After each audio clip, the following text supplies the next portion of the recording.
This is Football Friday Night, presented by McCoy Federal Credit Union. Week 7, it's the end of the second trimester. Just one more month until the playoffs are due. Yeah, I had a baby. Most of tonight's games were not district matchups, but under the new RPI system, every game still counts toward the playoff standings. St. Cloud and Osceola keeping that in mind in our McCoy Game of the Week. This was the 96th meeting between these two teams. Cowboys and Bulldogs started playing back in 1925. Calvin Coolidge was the president. Back to present day. Third play of the game. St. Cloud forgets to cover the guy running down the middle of the field, and Devon Wells finds him. That's Kevin Sanchez. He's going to run until they tell him not to. 6-0 Osceola. Next possession for the Cowboys. This time Dwayne McGee makes one cut, and you can forget about it. He goes 30 yards to the house. 12-0 Osceola.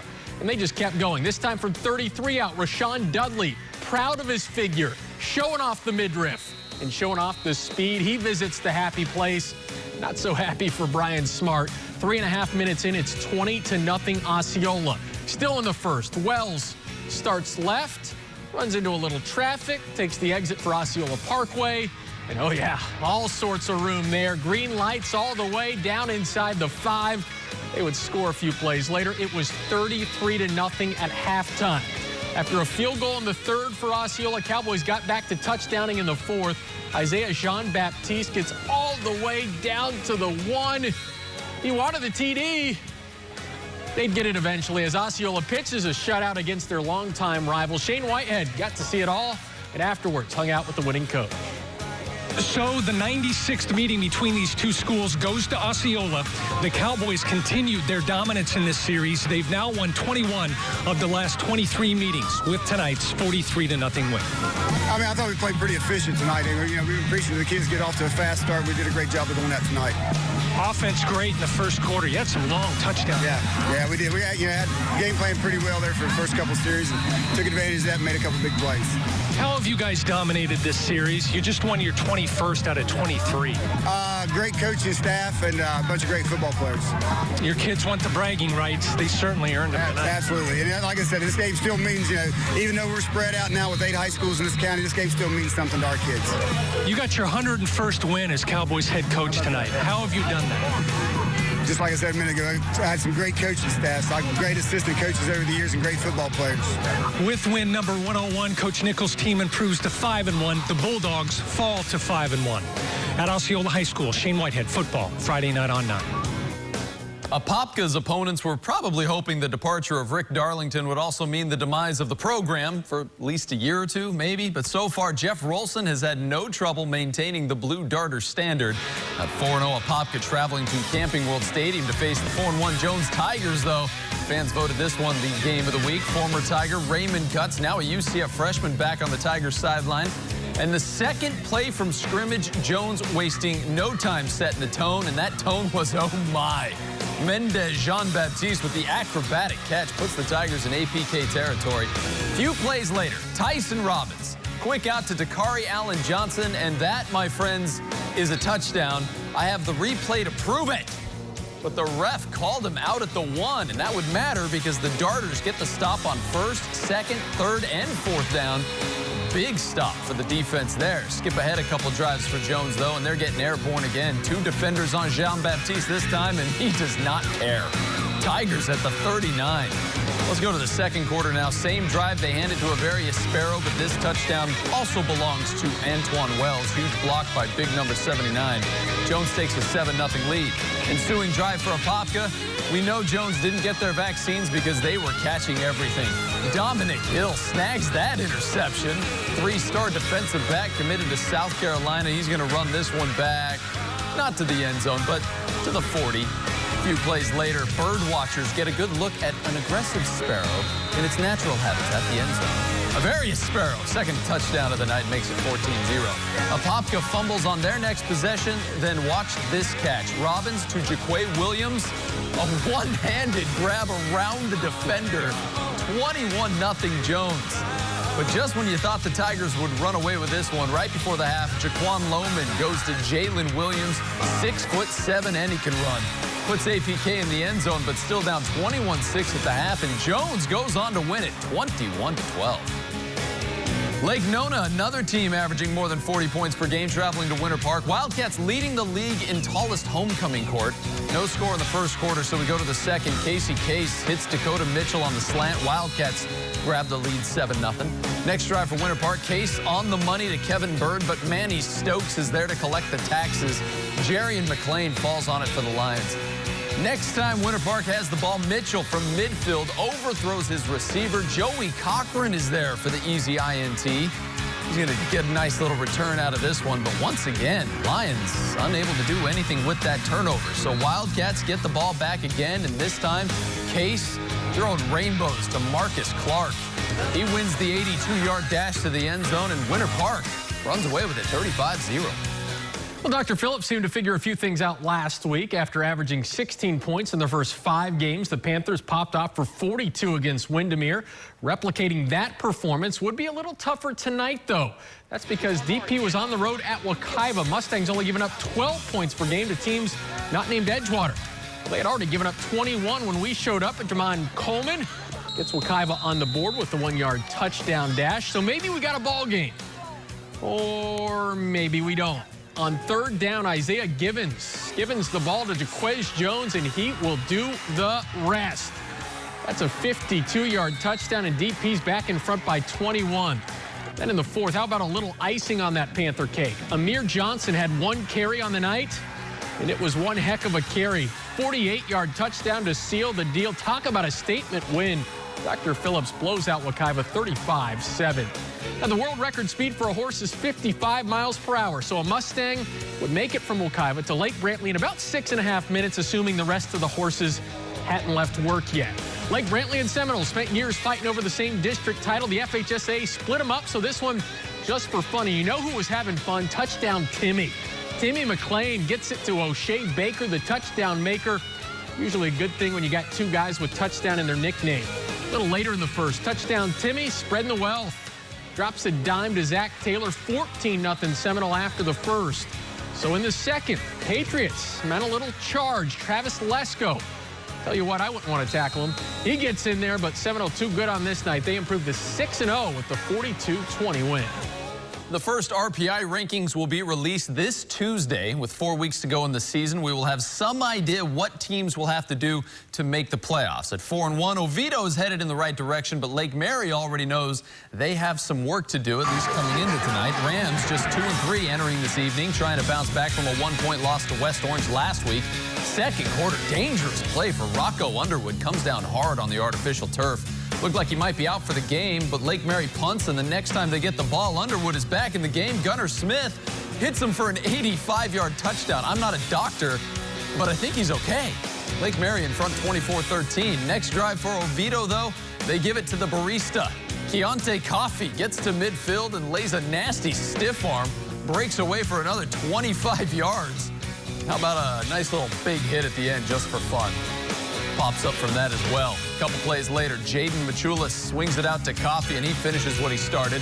No decaf for this guy. Another nice stiff arm gets him into the end zone, cuts the lead to 4. Lions fans celebrate with baby powder. Why not? But the Rams go right back to Underwood out in the flat, and he filled up with high octane. Pills away for an 80-yard touchdown, making everyone else look slow and helping Lake Mary take this one 38-26. Lake Howell hosting Matanzas. Silverhawks trying to hand the Pirates their 3rd straight loss. First quarter, Pirates call the option, and I do not think that was the option Coach wanted. Guy Grace eventually scoops it for the Silverhawks, runs it back for 6. Look at that sideline going nuts. Go to the second quarter. Lake Howell punting on 4th and 40. Noah Cundiff should probably just let it go, but he tries to pick it up. Xavier Curry with a scoop and score this time. 14-0 Silverhawks. You know who's happy about that? Princess Poppy. Princess Poppy, no troll left behind. Lake Howell improves to 4-2 with a 21-13 win. Undefeated Edgewater has already beat up on everyone inside the state, so they hit the road, traveled up to Georgia to face Marietta, and the Blue Devils got themselves a QB. Harrison Bailey, 6'5", 230 laser rocket arm, and you can't throw it any better than that. Taji Johnson puts Marietta in front 10-0.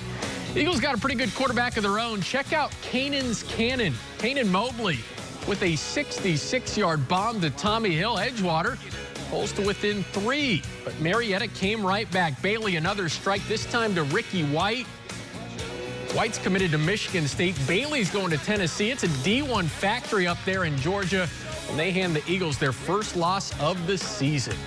Eastridge got off to a 3-0 start, but dropped their last 2, trying to get back on their steed against Lake Minneola, one of the best entrances in high school football. Hawks have a steed of their own, though, and his name, Jalen Williams. Devin Cole just gets him the football. It looks like Calvin Johnson or something out there. Lake Minneola with the early lead. They actually got a couple horses in the barn. This time Cole to Trent Logan, and he makes a house call. 14-0 Hawks before the Knights even got their armor on. Then in the second, Keandre McGlure brings a little oblong bundle of joy to the touchdown party. Oh, it's so cute. 20-0 Lake Minneola. Eastridge eventually got on the board. Robbie Sanders going to keep it himself here. Way too much from the Hawks in this one, though. Lake Minneola lights up the scoreboard with a 54-28 win. Knights and Hawks get back to district play next week. Eastridge at Windermere. Lake Minneola travels to Pasco. Congrats on the kid. Thanks. Coming up, Lee, Healy, we all Lee for you, Lee. Hornets trying to pull the upset at New Smyrna Beach tonight. Plus, Trinity Prep won their last 2 games 42-6. Could they grab another 36-point win against Orangewood Christian?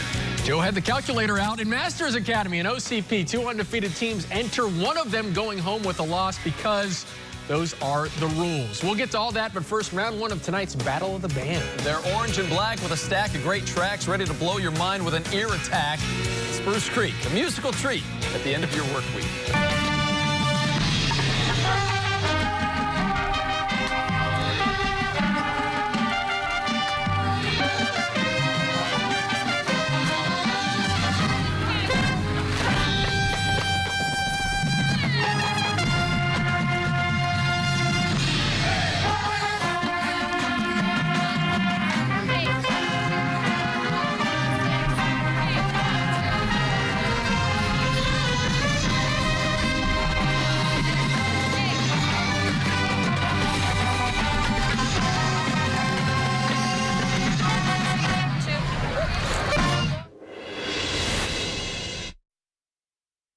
Get ready for the 46th Annual Winter Park Autumn Art Festival, October 12th and 13th. More than 180 artists will showcase their art on the sidewalks of historic Park Avenue along Central Park. There's plenty of entertainment, fine art, and family fun for everyone. Children can create their own masterpieces with hands-on art demonstrations. Admission is free. The Winter Park Autumn Art Festival, October 12th and 13th, presented by Keller Williams Winter Park. For more information, go to icflorida.com. Weather in Central Florida is unique. What's going on outside now could change in an instant. I'm Channel 9 Chief Meteorologist Tom Terry. When severe weather strikes, accuracy is everything. That's why we have Central Florida's only certified team of meteorologists. We use live technology to predict a storm's path with pinpoint precision, so you'll have more time to prepare. Because when every minute counts, count on us to get it right. Channel 9 Eyewitness News, it's coverage you can count on.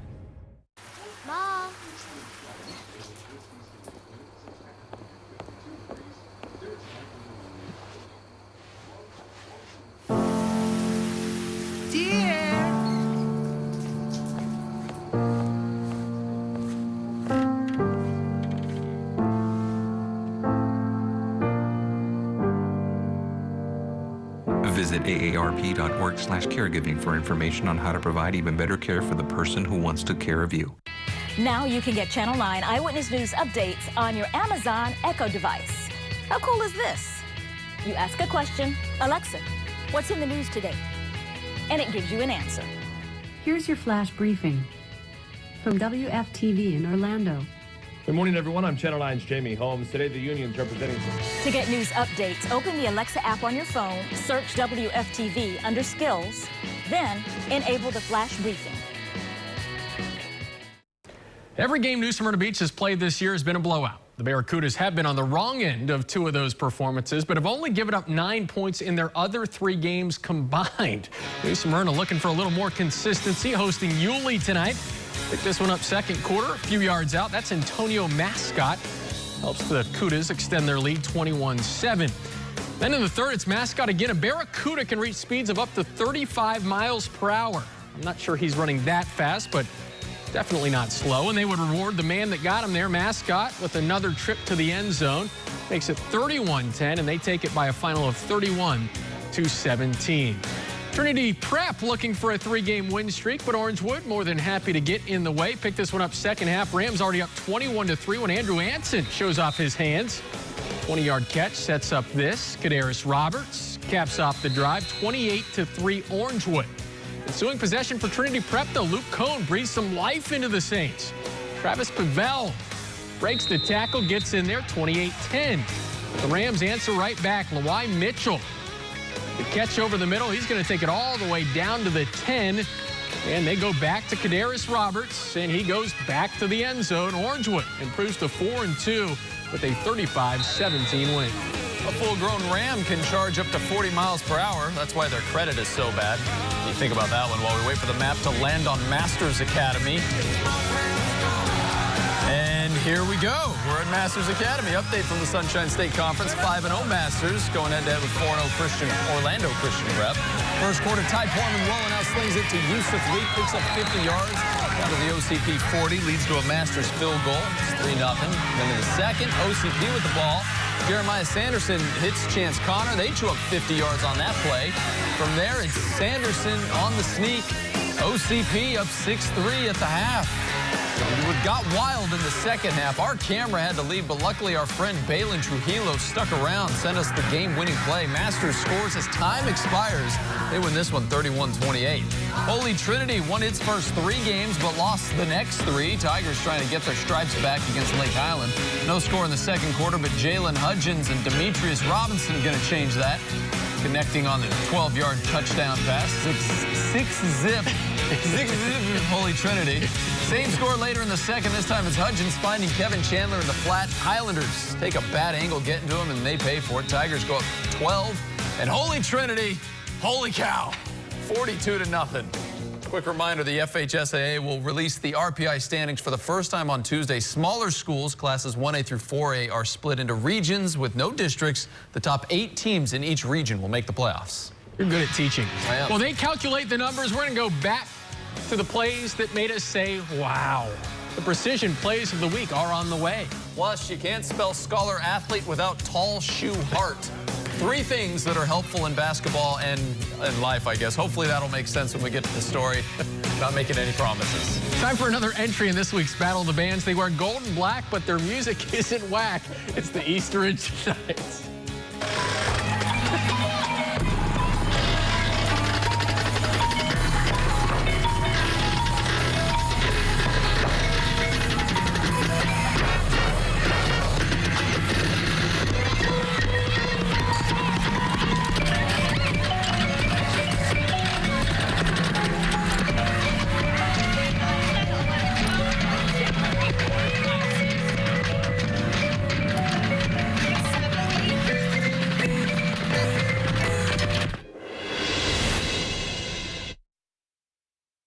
All rise. The Honorable Judge Jerry presiding.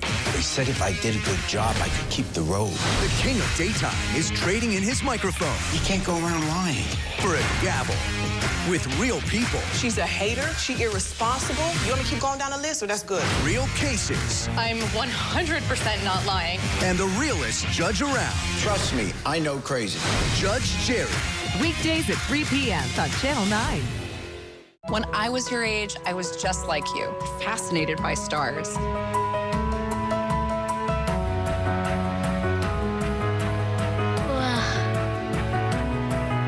But now I get to search for life in the universe.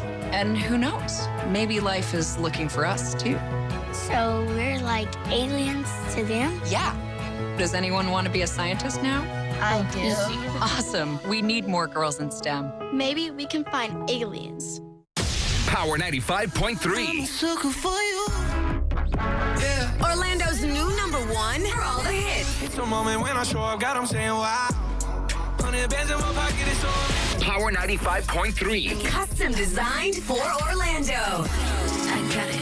I want it. 2 hours commercial free at 11:30, 4:30, and 8:30. Like a light, like a light, like a light, like a light. Power 95.3. Orlando's new #1 for all the hits. Channel 9's Tom Terry, Central Florida's chief meteorologist. As a weather scientist, he uses cutting-edge tools to break down your forecast with unmatched accuracy. As a proven leader, he's put together the most reliable team of meteorologists, and he's called it right when lives are on the line. I'm always here to help you keep your family safe. Tom Terry, Central Florida's chief meteorologist. Only on Channel 9 Eyewitness News. Coverage you can count on. Early warning Doppler 9 radar every day on Channel 9 Eyewitness News.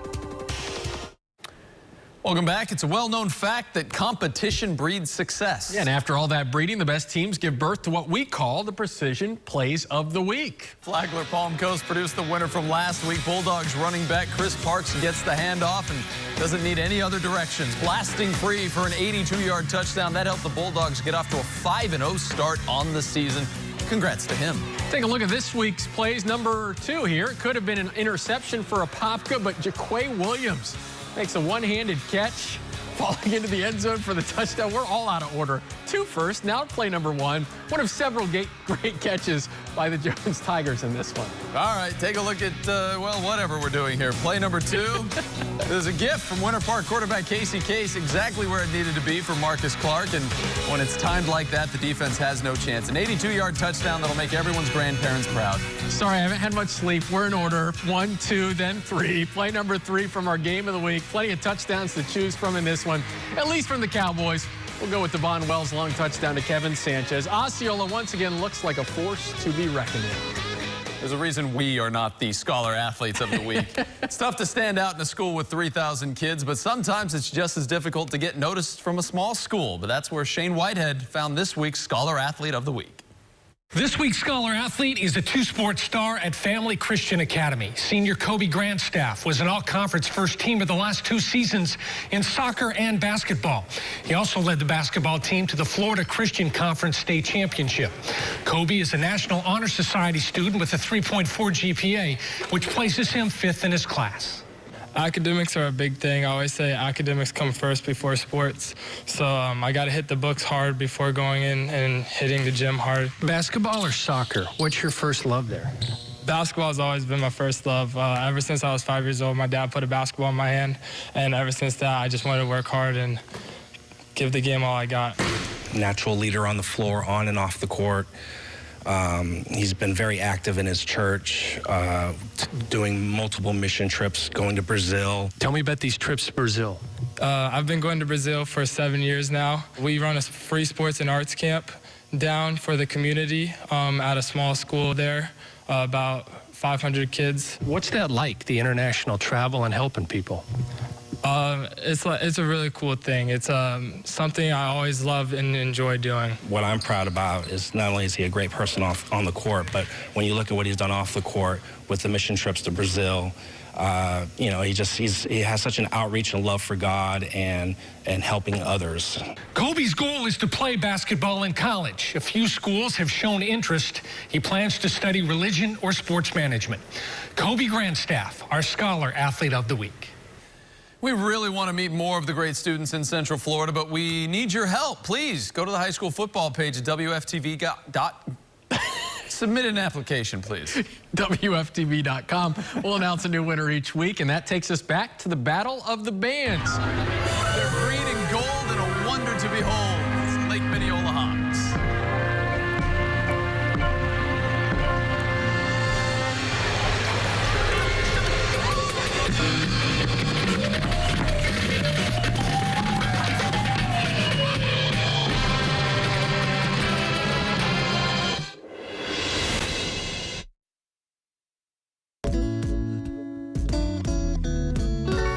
Your girls have been with you through every moment of your life. They were with you when you felt unbreakable. With you that time you felt most alone. And with you when you realized you would never be.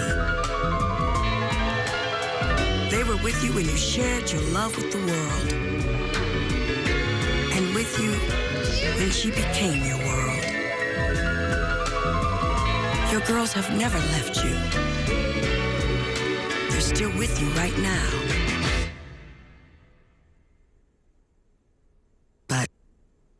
How well do you know them?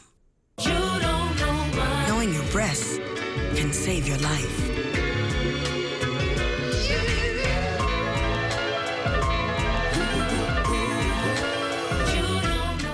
A forecast that won't waste your time? Storms are possible later today, right when school gets out. Yeah, we've got that. Traffic expert watching out for your commute? This alternate route will shave off 15 minutes. We've got that too.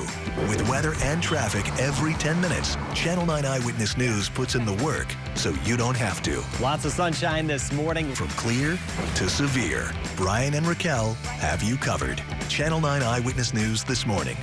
Live starting at 5 a.m. This is a murder mystery of epic proportions.